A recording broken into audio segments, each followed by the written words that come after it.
Hello everyone, welcome back to Rise Finance. In today's video, we are going to talk about differences between stocks and ETFs and how investing in each can benefit the investor. Let's check it out.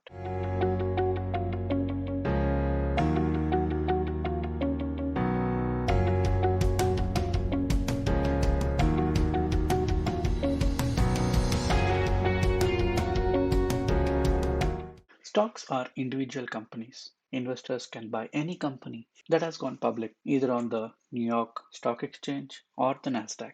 An ETF, in short for Exchange Traded Fund, is a type of financial vehicle made up of a pool of money collected from many investors to invest in securities like stocks, bonds, or other assets. It tracks a particular index like S&P 500 or a specific sector like information technology or an idea like hotels, airlines, and cruises. Let's look at different factors and evaluate how stocks and ETFs perform in each. First comes diversification. Say you buy a whole or a fractional share of Apple.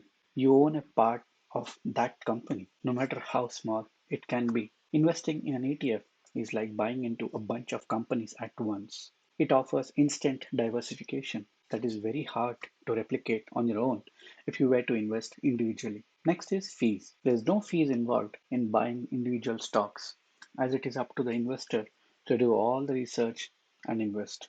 ETFs do charge fees to invest. Whether it is low or high depends upon how the ETF is managed. If it is just a passively managed, like tracking an index, then fees are pretty low. In case of Vanguard funds, which are known to be the best passive ones in the market, they charge less than 0.1% in fees. There has been a fierce battle among fund providers to provide passive funds at cheaper costs, which is a win for the investor.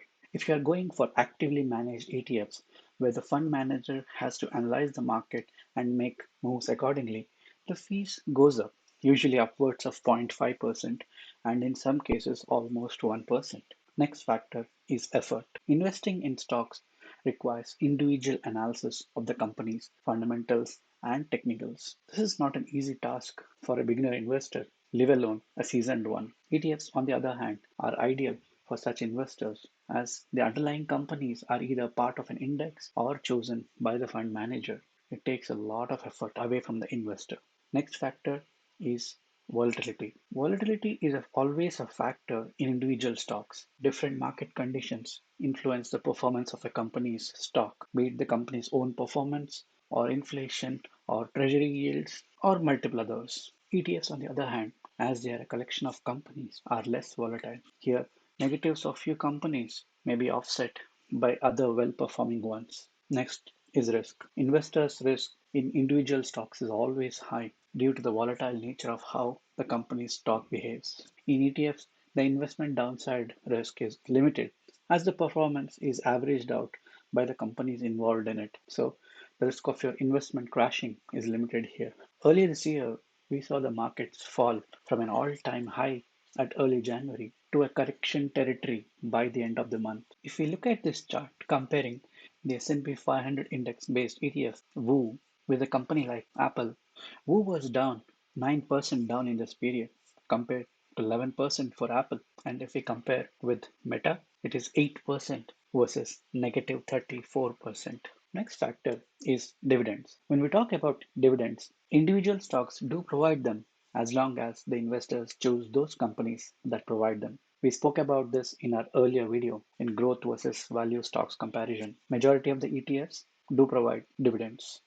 If you have liked what you have learned so far, please click on the like and subscribe button for this video so that it can be suggested for many more like you. With all these factors discussed, which one is better for an investor? ETFs do edge out stocks, but stocks provide higher returns over the long run as long as they are efficiently chosen. When we look at the 1 year chart comparing S&P 500 ETF WU with Amazon, WU has 12% return compared to negative 5% for Amazon. But when we look at the 5 year chart, Amazon has outperformed WU by 180%. So it is up to the investor to decide if they want to take a chance with individual stocks to catch the upside or invest in ETFs to limit the downside.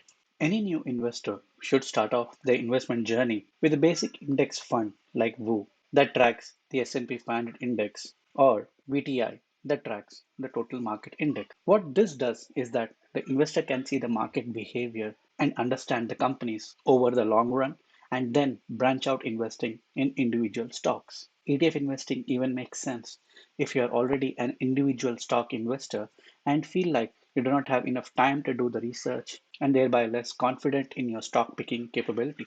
But if you are confident of your ability to pick good performing stocks, then the upside you get in investing in such ones is always high compared to an ETF. Having a portfolio with both ETFs and stocks makes more sense depending on the experience an investor has. Like I mentioned earlier, new investors should have index ETFs like WOO or VTI at their core, making up 100% of their portfolio. But with time, as they gain more experience, they can start adding individual stocks slowly.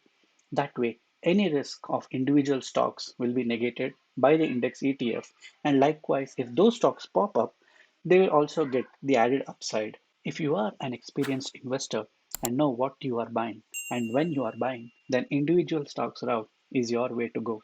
I hope this video has been helpful for you in understanding the nuances of investing in individual stocks and ETFs. Thanks for watching.